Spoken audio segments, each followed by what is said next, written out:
Yes. Could you bump up the volume just a little? Yep. Who haven't we heard from?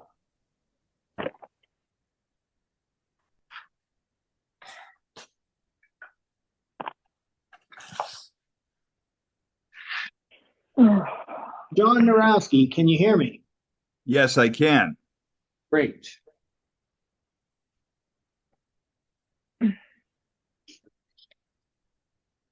Okay, I'm going to go ahead and call the roll and we'll see if anybody else comes on. Albany. Here. Barnet. Bloomfield. Here. Brighton. Here. Brownington. Brunswick. Here. Cabot. Here. Charleston. Concord. Corinth. Danville. Walter? Here. Okay, thank you. Derby. Here. East Haven. Kerwin? Can't hear you. Here. Thank you. Glover. Granby. Greensboro. Here. Broughton. Guildhall. Holland. Daryl? Thought I saw your name pop up. Can you hear me, Daryl?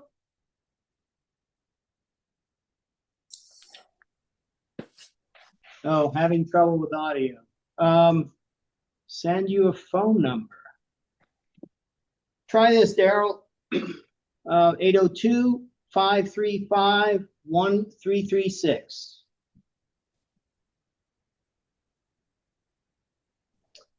Irisburg. Here. Jay. Kirby. Lunenburg. Linden. Here. Maidstone. Here. Marshfield. Morgan. Newark. Here. Newberry. Here. Newport Town. Here. Norton. Here. Peacham. Rygate. Yeah. Sheffield. Yeah. Stannard. Here. Sutton. Here. Topsom. Here. Troy. Here. UTG. Victory. Waterford. Here. Westfield.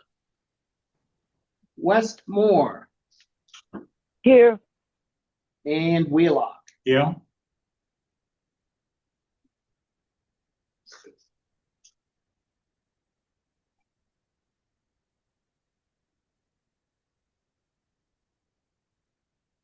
Of 26. Street legal?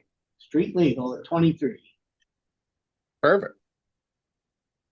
Well, then we will call the Tuesday, May 13th, 2025, Northeast Kingdom Waste Management District Board of Supervisors meeting to order. We'll jump into Article 2, which is any updates to the agenda. Well, hearing none, we'll move to Article 3, which would be the approval of the minutes of the April 8th, 2025 meeting. I'll make a motion that we approve the minutes of April 8th, 2025 as printed. Thank you, I Steve. second that. Thank you. Any discussion? Errors, corrections? All those in favor of the approval of the minutes of the April 8th, 2025 meeting signify by saying aye. Aye. Aye. Aye. If there's any opposed, nay. Ayes have it. Thank you. Article 4, which is the executive director search. Paul, do you want to start and then we can hand it off to Walter? Yeah. Let me just make sure Daryl just called in. Daryl, can you hear me? Okay, let me turn the volume on. Okay, can you hear me now, Daryl?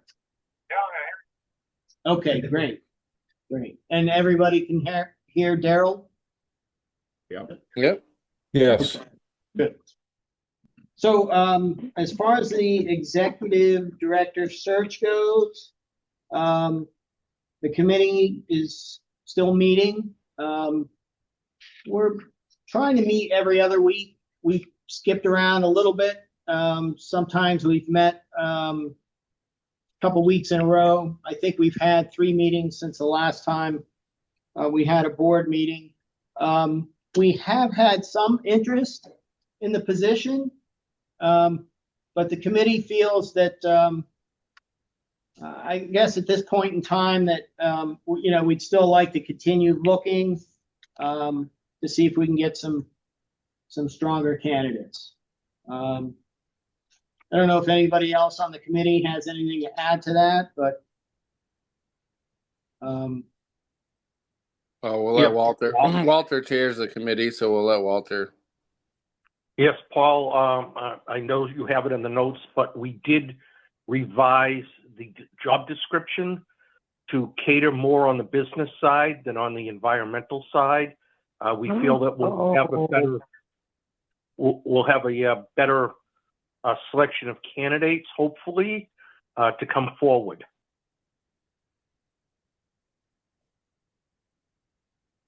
and the position's really only, well, no, I guess it's been out now for a little while. But like I said, we're just waiting to see. Literally, only 3 people have submitted an interest in the position. So, we're hoping to get some more and maybe get some folks that are a little better qualified. Jan,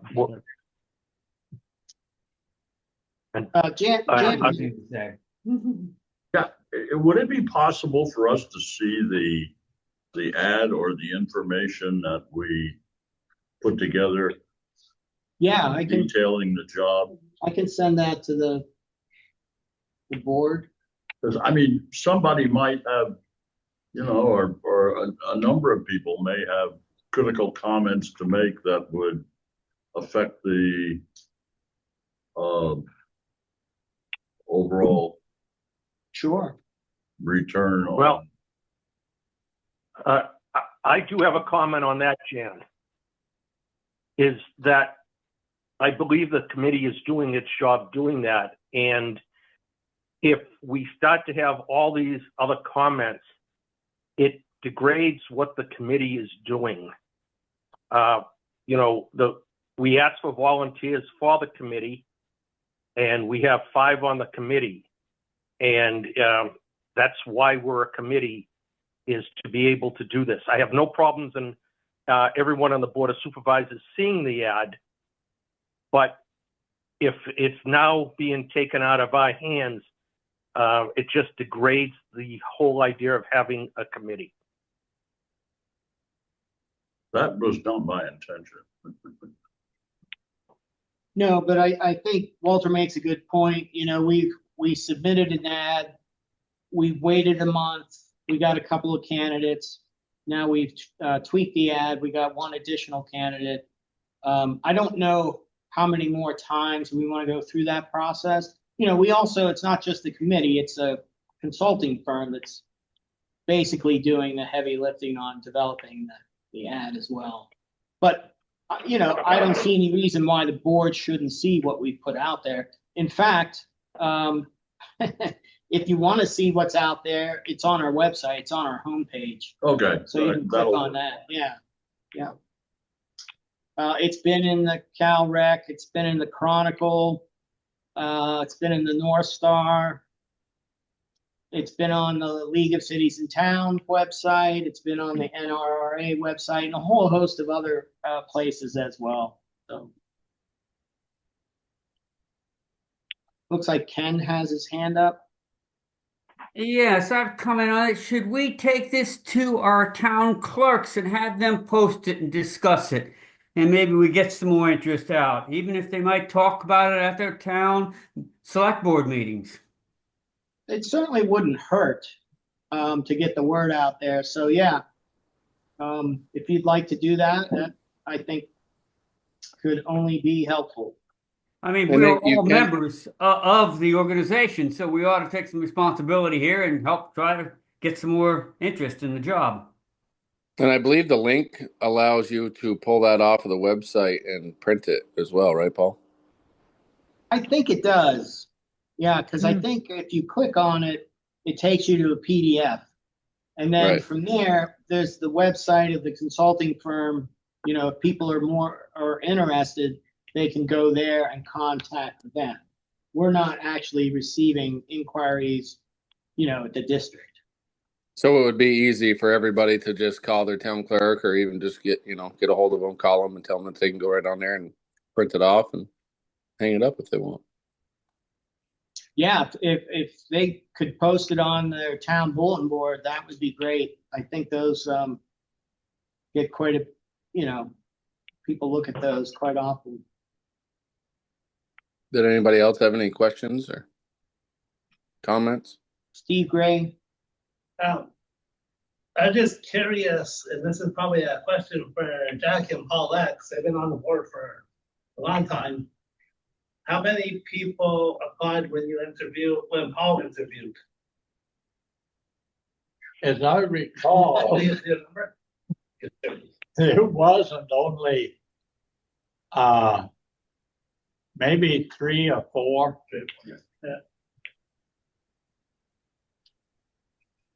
And at that time, one of them was me. Yeah, I know when I interviewed, there was one other person. Yeah. Which one of the outfits did the board choose to go with? That we had, as I recall, we had 2 outfits that. Oh, consulting firm? Yeah, consulting firms. We went with Municipal Resources, Inc. out of Portsmouth, New Hampshire. That would have been my choice for reading what they were, Yeah, their specifications. I'll put it that way. And Scott's done a great job too. I mean, he's very professional. I mean, pretty much told us the ins and out. They just worked with a town manager job in Concord or some place down in New Hampshire. So, I mean, he really knows what he's doing, and he's been a huge help. So, I mean, that part of it I think is great. I mean, anybody that wants to go look at it can. I mean, I think it covers everything perfectly. It's just finding somebody with the skill and motivation and ambition to take on a job like this. And, Paul makes it so there's pretty large shoes to fill, but I think we, stay positive and hopefully we find somebody. I also want to second that is the fact that Scott has been in Zoom-wise on all our meetings and has given us updates and everything. So they're doing a stand-up job. yeah. Daryl typed in the chat, is salary a consideration that is holding up applications? Are current grads experienced enough? Both good questions. I do know that our salary is just a little bit behind what the new executive directors in Lamoille County and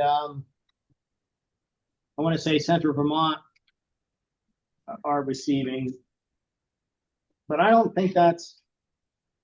I thought Lamoille was at 80. No, I think it was a little bit higher than that. Maybe it was 80. Maybe that's what they started their ad at. Yeah, because they started it at 75 when they talked to me, and then they went up after that. So. Oh, okay. And I know, like Addison, they had someone move up from within the organization, and I'm positive that he's the making more, but he's also been there for 20 years. the person at Central Vermont moved up as well, but he hadn't been there as long. So I don't know though, Daryl, you know, as far as current grads, hard to say. You know, I wouldn't think someone right out of college would necessarily be appropriate, but you never know. But, you know, I think we're looking for someone who has, you know, some amount of experience. And I mean, if we're basing it, I think that the money, we're pretty good. I mean, it's based at a 40-hour week, give or take. Especially with a new position, they're not going to do quite as much as you. And we're above $40 an hour, which I think is, I mean, if I looked around and did some talking to other similar jobs, but not quite that. And I think we're pretty close. I mean, we're right where we need to be, especially for our area. Yeah, and I don't know if maybe the housing market is, because the people who have shown interest are fairly local so far. So I don't know if people from outside the area are just not interested, not seeing the ad, you know, I'm not sure. Mm-hmm. Anybody else have any questions, comments? Yeah, Ken here. I have a comment. If board members know of any federal employees who are stressed right now and have recently lost their job, you might mention it to them, and maybe they don't even know that we're out there, and maybe they can bring all their experiences the past few years and come over and help us. And that's exactly what happened in Lamoille County. So there may be others out there. Daryl had a follow-up. He says, with the proper mentoring, can we train someone that is green? I don't know, given, you know, the fact that, you know, my retirement date is the end of September, that doesn't leave a lot of time for training, especially since we haven't interviewed anybody yet. So I'm not sure. But I guess to just answer that, Daryl, we haven't had anybody approach us who's been what I would consider green. We've had a couple people interested who don't have experience in the field. So I guess that you could consider green, but they weren't necessarily right out of college either. This is something that they are not going to pick up overnight. Right. That Paul, can I ask you a question? Yes. What was your experience when you, at the time when you took this job or were interviewing for it? So I was 33 and had worked for an environmental consulting firm in southern New England for several years. And then I worked for the United States Antarctic Program for 4 years, managing solid waste in a facility that's not a lot different than this one. You know, the conditions are cold. We packaged waste, shipped it back to the United States for recycling.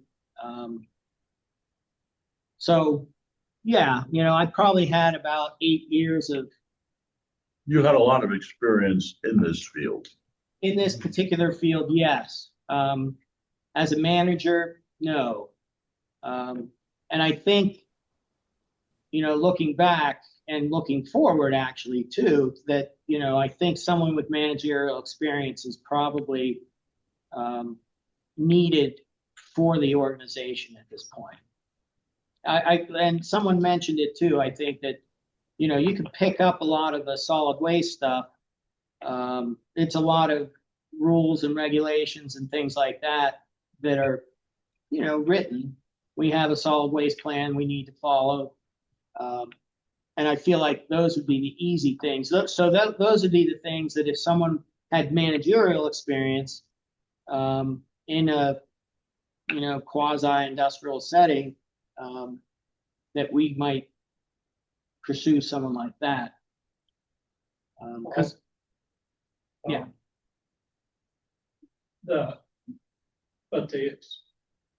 At this point in time, my point would be this organization needs somebody that's can kind of do it, put a budget together, do accounting, keep track of the money, and be able to delegate to the employees. I mean, you started out, it wasn't as big as it is now. Yeah, and I think, I think the committee recognizes that. Yeah. So I think you kind of had a leg up in this area. But didn't you go to college up here? Yes, yeah, I went to. So Liberty you State. knew what I knew kind the of area a little bit. area Yeah. it was. Of course, I hadn't attended any select board meetings while I was in college. That must have been an education and a half. My first select board meeting was with the town of Victory.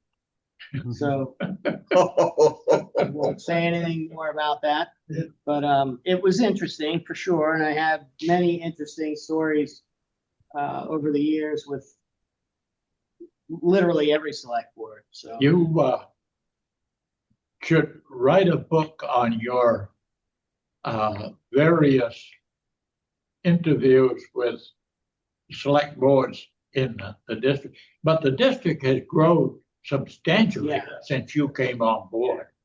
I've thought about a book, and I have a title. I would call it Dogs and Sand, because I've had to sit through a number of meetings where those were the hot topics. Oh, that's classic. If you've been a select person, Right. I mean, that's it. Rows and dogs. Yeah. Jack. Yeah, that's the only thing that matters. the fact. Okay, but given there was what, 10 when you first started? 10? 10 towns? Yeah. Oh, no, more than that. 13? I want to say 31. Not when you started. Yeah, Yeah, they were 30, 31, or maybe Uh, a few more. and then Greensboro come and went. No, it was Canaan that came and went. I believe Greensboro voted out on one They may, vote, they may if I have. remember correctly. Yeah. But I know Dustin's probably thinking when he first started. Yeah. could be, yeah, because so the district put forth a budget of $6 million or $7 million, and then everyone said, "Ooh, we didn't buy into that," and then a lot of towns got out.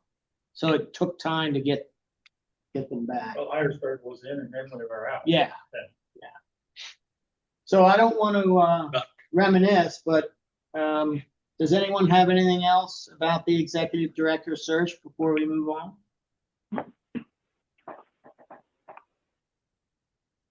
Well, if there isn't any, then we'll have an update for next month and we can move on to the administrative rules. Unless you had something else, Paul. No, as far as the administrative rules go, I reached out to the law firm of Tarrant, Gillis, and Shems. We've worked with them. We've worked with Paul Gillis. We've worked with Ron Shems. Paul Giuliani was part of that law firm years ago. So, that's kind of who we stuck with. Unfortunately, they don't have anybody on staff who can review the administrative rules before late June. So I have a meeting scheduled with Sarah Buxton from that law firm.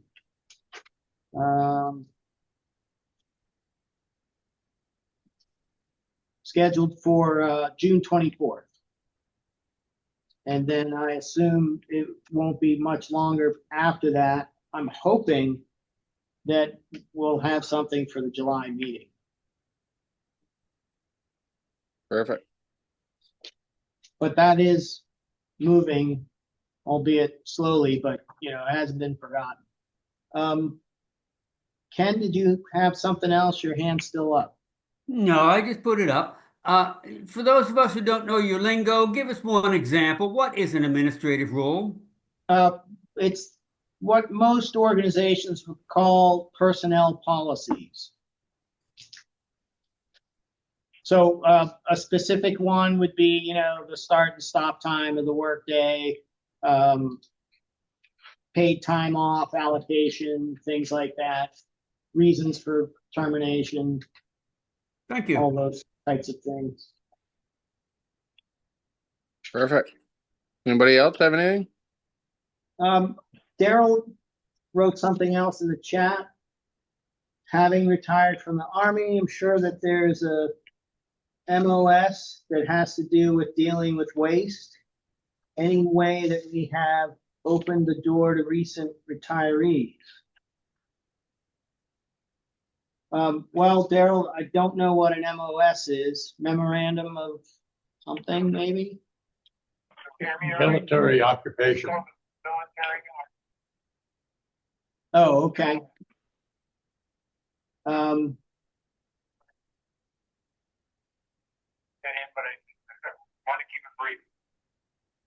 I mean, you ask, is there any way that we've opened the door? The door is open to anybody. Right. The question is, do they? With the downsizing of the force, there are a lot of people that are getting booted out the door that got to be looking for a job. Well, if you have any sources or suggestions, please forward them to me. I'd be more than happy to send it along. Okay, I can do that. Okay, thanks. All right. Anything else? We'll move on to Article 6, which is updates. And I see you got a few on here with the mattress and box spring talk too. So Yeah, so April was a pretty good month for us. You know, we had quite a significant deficit heading into May. Well, heading into April, I guess. Cut it almost in half. Surcharge revenues were pretty strong. Sale of recyclables are still pretty strong as well. We haven't applied for our SWIFT grant, the first half of it yet. So we probably will do that soon. And that should help us get it, you know, back closer to being in the black. Any questions on the finances? Steve? I guess I have a question on 38, the forklift repairs. How old is the forklift? And is it gonna have to be replaced in the near future Well, good questions. before it gets out of hand? The forklifts are both old. I don't know exactly how old, but I'd say 15 to 20 years. Anyway, they're pretty tough machines, and because they're Toyotas, we've put some money into them to keep them going. I wouldn't want to even guess at what a new one would run us, but I think it's worthwhile to keep the two that we have going. The company that services the forklifts kind of had some turnover, and so they didn't do periodic maintenance, you know, scheduled routine type stuff for a little while. And so we're trying to get back caught up with some of that. And tires we go through occasionally, and those are really expensive. But I don't see any major problems with either forklifts at this point. And number 72, I see we didn't pay the truck lease in April. Might just be a timing issue. I know that we've been getting bills from them.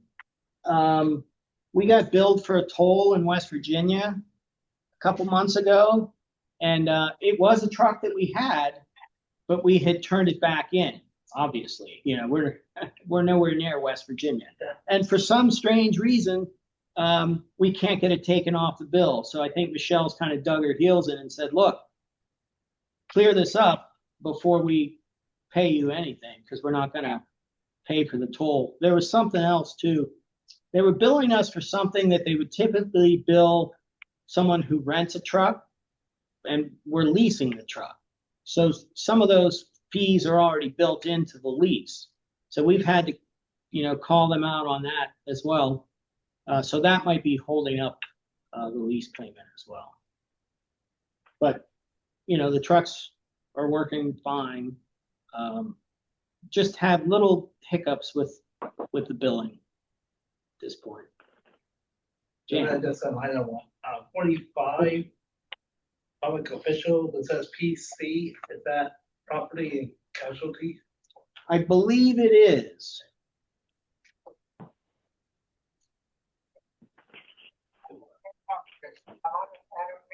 Jan, did you have something?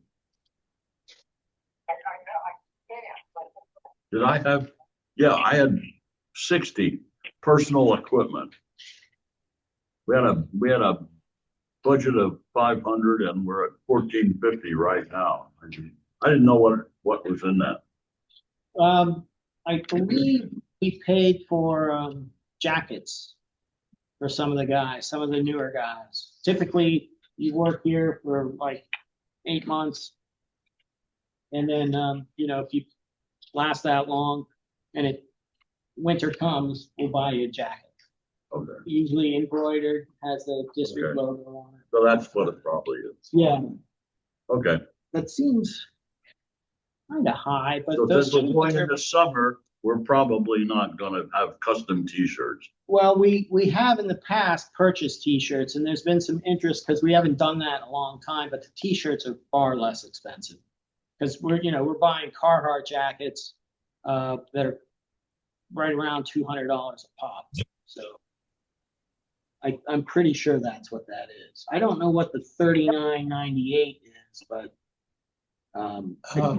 Didn't we discuss purchasing some reflective vests or something? it's exactly what those were. And we are wearing the vest. Yeah.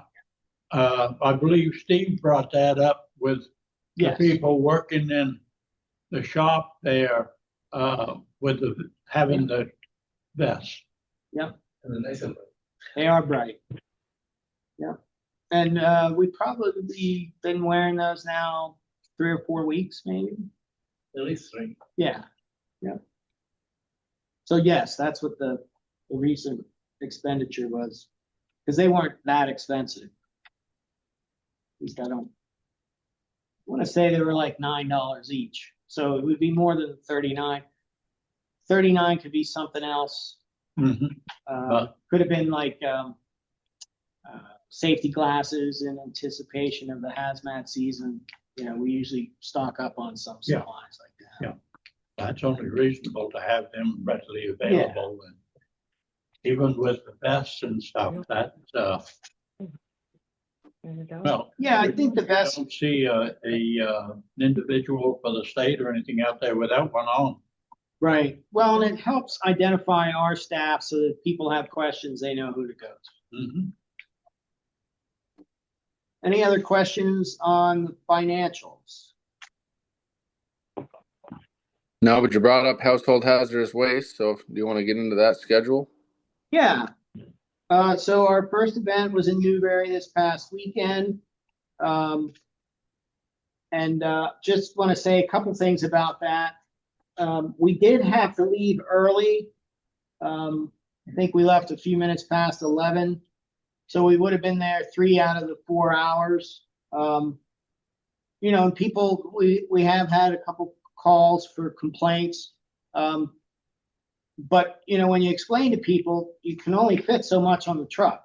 And that's why we have a limit on how much you can bring. And our guys, have to make a decision whether to turn people away who have more than 25 gallons or, try and stay there the full 4 hours. And our guys opted to take several people who had more than the 25 gallons. So, that's probably why we didn't have enough capacity for that particular event. The only event where we usually bring 2 vehicles is Derby, because that's typically a really well-attended event. And, we just didn't bring a second vehicle to Newberry. And, it's a shame that we had to leave early, but there are other events and people can call and make appointments in Lyndonville through the first week of October. Not necessarily convenient for everyone to do that, but when you live in a rural area, sometimes you have to drive. So we're one of the few districts that has remote collection events and the ability to make appointments. I think there are a couple others. Shannon, I don't know if you're familiar with how many others, but I know at least a couple other districts do that as well. And then I wanted to share the calendar with everyone. And I developed this several years ago so that it's easy for us to remember, okay, who do we do next year? And it just, it repeats itself. It's basically a 4-year repeating calendar. I think the one I'm looking at is shaded in black and white, so I can't see the colors, but it's grouped by color because some of the towns are grouped so that if we're not hitting your town, we're hitting an adjacent town. So we group towns like Bloomfield, Brunswick, Maidstone together. Corinth, Newberry, Reigate, Jay, Newport Center, Westfield, etc. You will notice that there are towns not on the list, and either we've gone to some of those towns in the past. Averill is a good example. I went to Averill, probably 15 years ago or more. 2 people stopped to ask us what we were doing. We took in 0 hazardous waste. So, and people in that area do have the ability to go to, either Brighton or Bloomfield or, Brunswick. Even Morgan isn't that far from them. So, we did make some decisions. Also, towns proximal to Lyndonville, we don't service because they can make appointments and bring their materials here. So that's why you don't see Wheelock or Standard. I was going to say, both of my towns are so readily available. Yeah. All they got to do is make an appointment here, Yep. and you have people that are readily trained here to be available then. Yeah. So, I think we have a good mix. We also, when we developed this list, there was a state kind of initiative to make sure that no one had to drive, I want to say 20 or 25 miles. And so we did draw circles on a map and try to ensure that no one would ever have to drive that far. But, Newberry's a good example this weekend. Some people didn't make it. We left because we were full. So now the closest event to them is actually in Marshfield, which isn't that close, or they can make an appointment to come here. Or, they can wait until next year and we'll be in Corinth. So does anyone have any questions about that? Ken here, I have Paul. one question for you, Paul. When Yeah. you leave, are you going to leave behind people who are well-trained to do this? Because I doubt if the person we're going to hire will be well-trained. Yes. And we do have people who've been here now for a number of years who know how to conduct these events. I don't go to every hazardous waste event. So we have I'd say 3 or 4 people who could lead an event, depending on the size. Like, we're in Derby the first Saturday of every June, and we usually have 4 or 5 people who attend that event. And that's also a good time to kind of get the new people involved, because we need bodies at that event. And so we can, have someone who's new help unload cars, or ask the questions on the survey, or keep people in their cars. That's a big thing at a big event, is we don't want people getting out of their car and then wandering over, cutting the line. And people have been pretty good about that. They'll stay in their vehicle until they get to the table.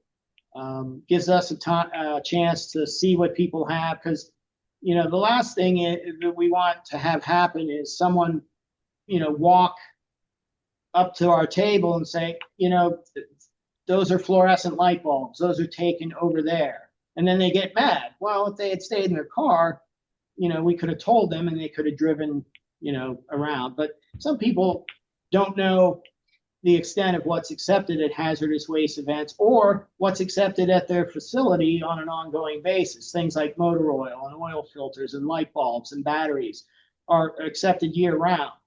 And some people hold on to just those things and then sit in line at a hazardous waste event. But that's unfortunate, but they learn that they can bring those things at other times. Yes. One of the things that I see would be advantageous. I know that there's plenty of listing that shows what is accepted at our regional facilities. But somewhere along the way, we ought to get some flyers that the town clerk can actually address to residents, and send it to them, because I know it's listed many places, but I still think it's hard for some people to visualize it unless they get it.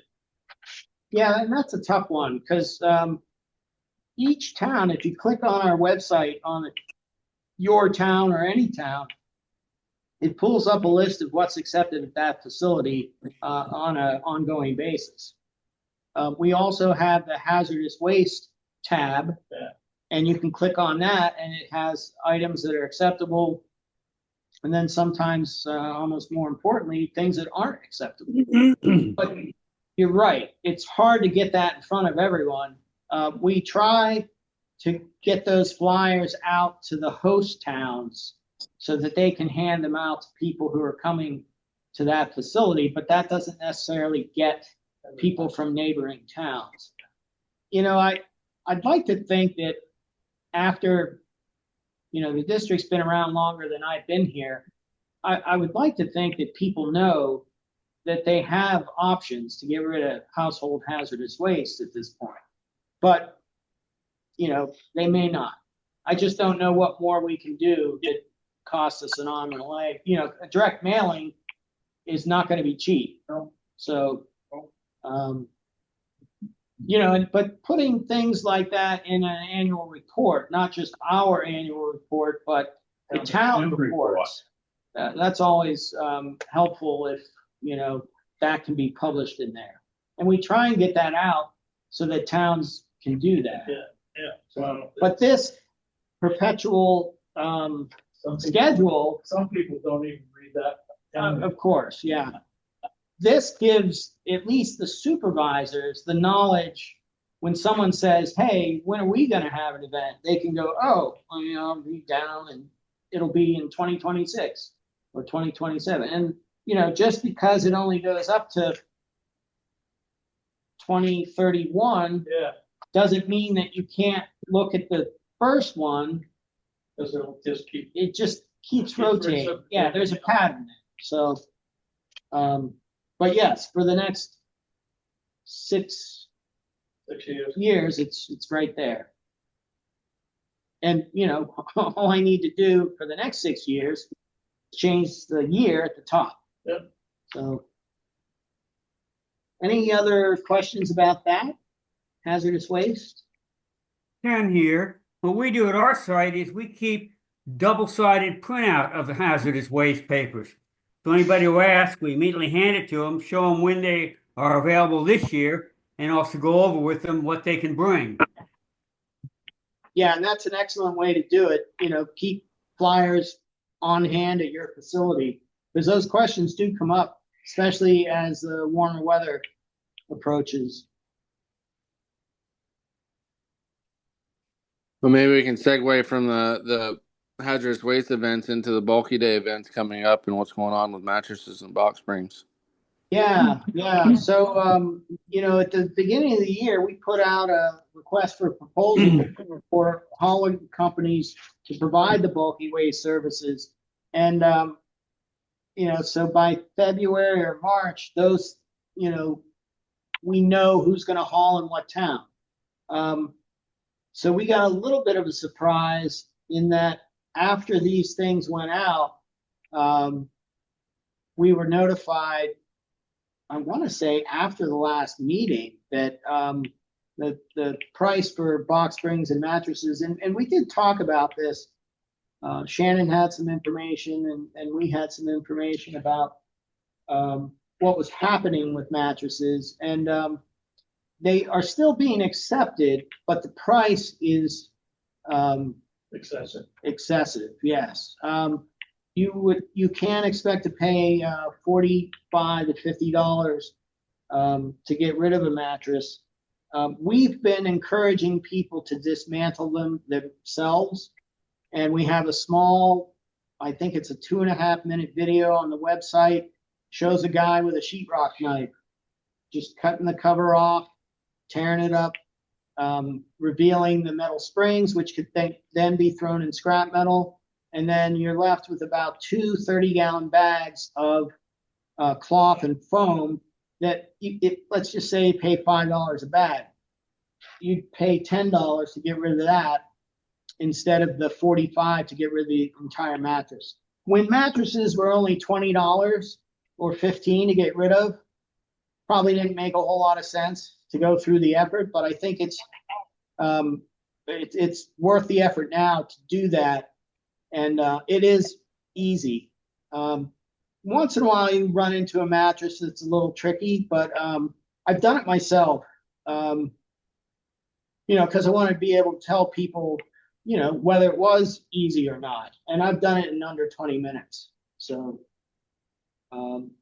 just want to let people know that. Shannon, did you have anything to add about mattresses? Not right now. I think, yeah, I mean, I think there's been some conversation as to whether or not the landfill is banning them. They're not technically banning them, but as we all know, yes, the prices are increasing. There are, more collection sites that are putting them into storage containers, and they're being shipped down to Connecticut for recycling. The recycling coordinators will be learning more about it next month at the recycling coordinator meeting. So there might be more to share at that point. But yes, obviously the price is increasing quite a bit. And so I think Vermonters are going to feel that across the board, whether or not they bring it to a site that collects them for shipment down to Connecticut, or a site that is, it's going to end up in the landfill. And the landfill is picking currently. They are picking everyone out. Yeah, you mean like Trevor Mann's made it seem like that it wasn't happening. So, I mean, because I said that to him, I was just Trevor doesn't know because he's not up there, but Jeremy that runs the Coventry landfill, they are picking them out daily. They're putting them into 40-yard boxes that get shipped to CV and then get put into a trailer, and then Jerry's bringing them down himself. Of course, Casella purchased the place in Connecticut that's doing the mattress recycling now, so that's what they're going to do. And I mean, I don't blame them. I've worked at that landfill, so I know how much of a problem that they are. So it's not going to get any better. I mean, it might get worse with trucking costs, but at this point, that's what they're trying to cover is the cost of shipping them down there. Yes, and so some locations in the state, like their collection facilities down in Bennington, the cost might, I think it's $35 down there, and so it does fluctuate depending on where you are in the state. And so yes, obviously being as far north as the Northeast Kingdom is, residents there are going to see some of the highest costs. But thank you for that information, Nick, because you're right. I can imagine Trevor's not at the landfill as much as you see it with your own eyes. Well, that, and I mean, Jeremy, we've gotten tons of emails because we're, the second largest hauler that goes in there other than Casella. So it's pretty prudent to us too, because, it's been expensive. Mhm.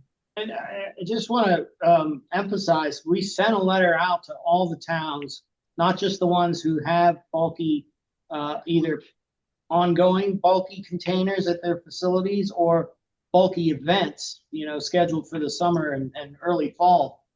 You can expect to pay for those mattresses and box springs the higher rate.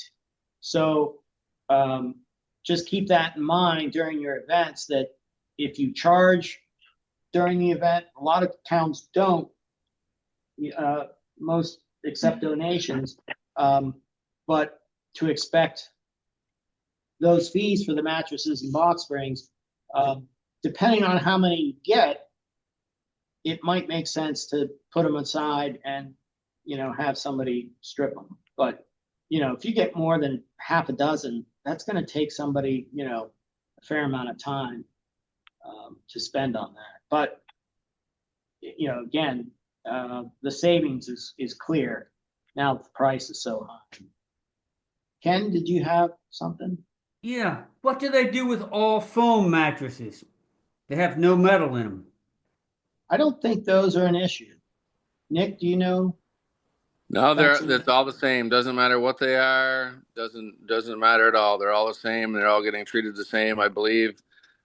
Just like the place in Burlington. I mean, I'm sure they're getting ground up and repurposed into something.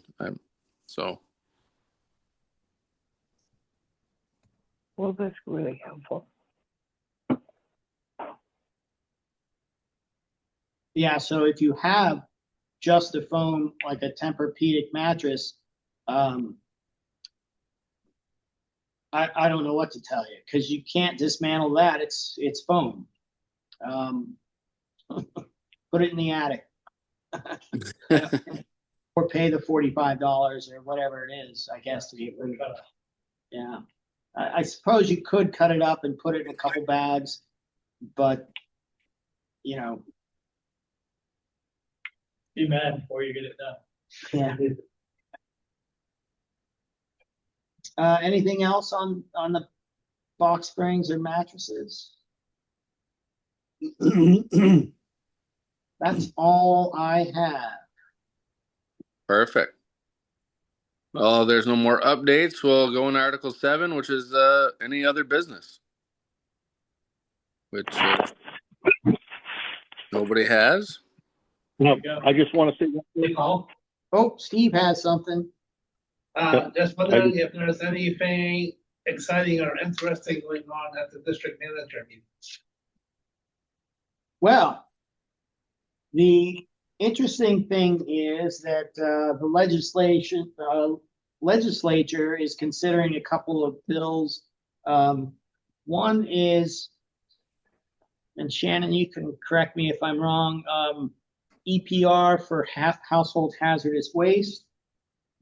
And then also considering what to do with other paint and paint-related products that aren't included in the current paint program. I don't think that's going anywhere this session. The EPR bill for HHW has already been passed, but there's been some delays in the implementation because they haven't formed an organization to oversee it. And I'm not sure where that stands as far as the implementation date. Maybe Shannon, you can chime in there. Yes, that's exactly where we were at. Currently, the law is so product stewardship organization needs to register with A&R by July 1st. there is one slated to register and take responsibility for the HHW EPR program. It doesn't, it's really led by one industry, the Household and Commercial Products Association, and other industries aren't really joining in that much, mostly like the automotive folks.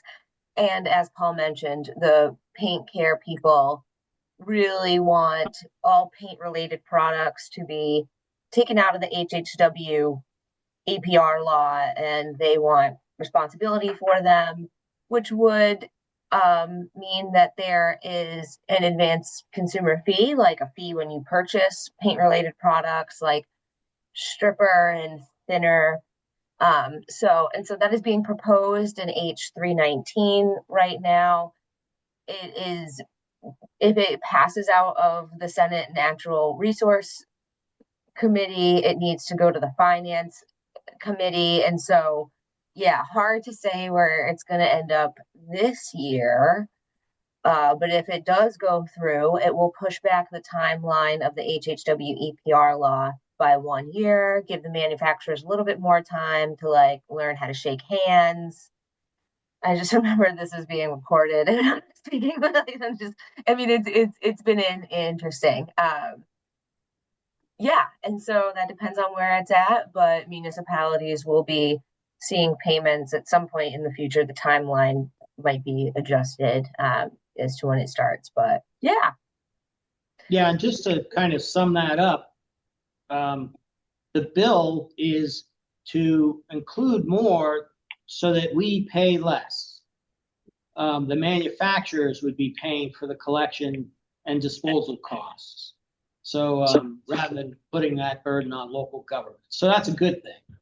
And I think all the districts are in favor of that initiative. It's just getting our arms around, is Dawn dishwashing liquid a household hazardous waste, or certain products. The definition is pretty broad. So I think I could talk about that a little bit too, if you wanted, but I don't know if we need to go into that, but there are some questions about what's included, what isn't included, what should be included. But the overall push is to have more paid by the manufacturers. There was something on the news tonight about the governor kind of slowing them down on these electric vehicles, and also something on their electric batteries that they're sending information out to schools and stuff about spraying water or anything on them. If they start smoking, and I recall the lady saying, don't put water on them because they'll explode. Yes, you are referring to a social media trend where students, the youth, are taking their expensive Chromebooks and electronics their parents buy them and like stabbing them and pouring water on them, which, as I think we can all recognize, is ridiculous, but also will cause the lithium-ion battery to undergo a thermal runaway, which is basically a fancy word for catch on fire and spark everywhere. And yeah, it is somehow taking off in popularity, and that is now making national news.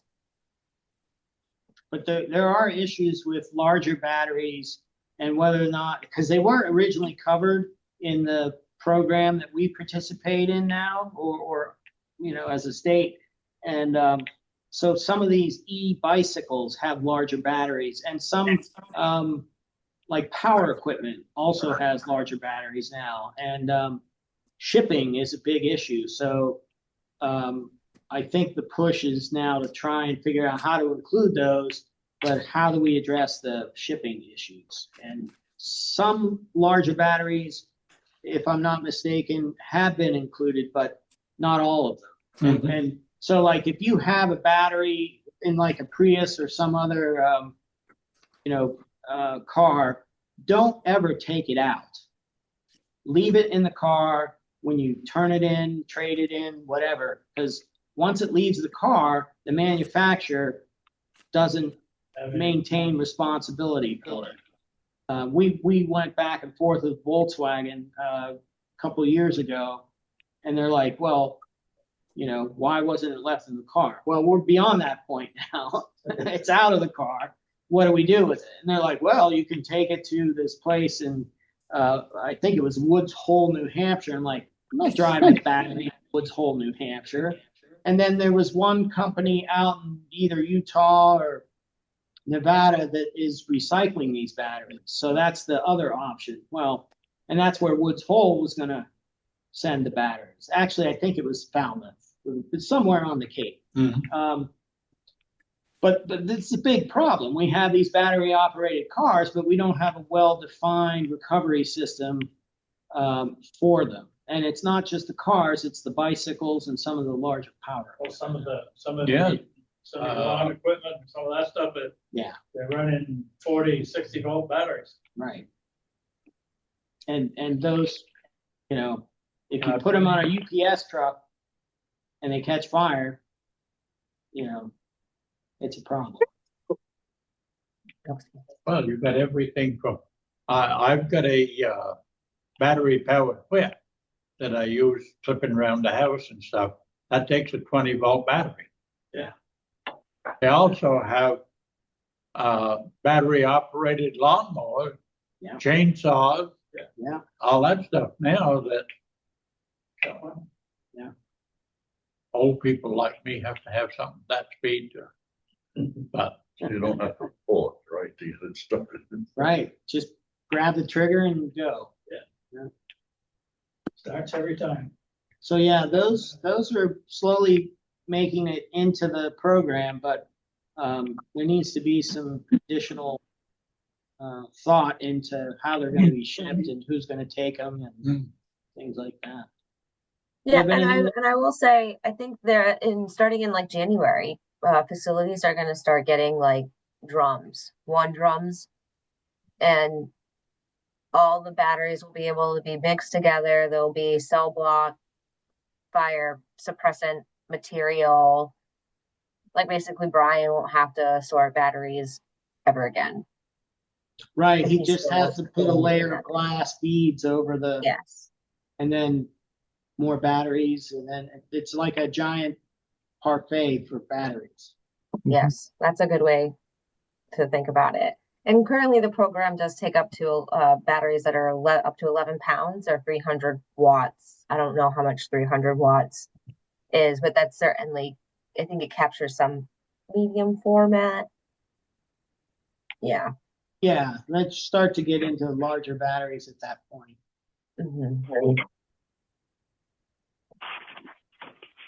All right. Anybody got anything else? Yeah, I do. Go ahead, Walter.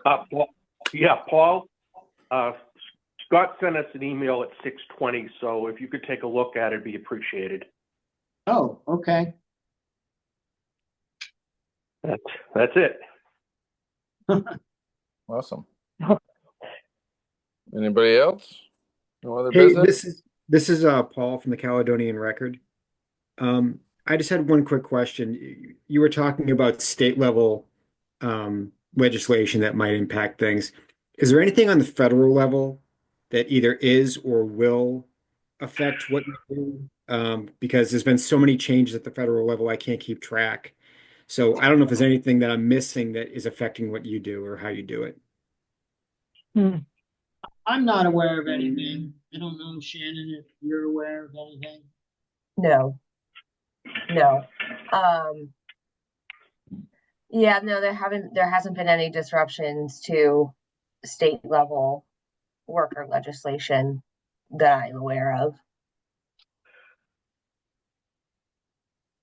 Perfect. Okay.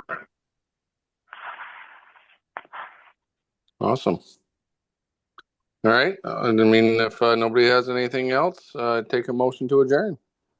Oh, I'll second. There always is a second. Any discussion? Never is. All those in favor signify by saying aye. Aye. Aye. Any opposed, nay? Ayes have it. Well, thank you, everybody. Have a great night. We'll see you next month. Thanks, everyone. Bye, Thank you. Good everyone. Hi, everybody. Carl. Carol, Bye-bye. Gina.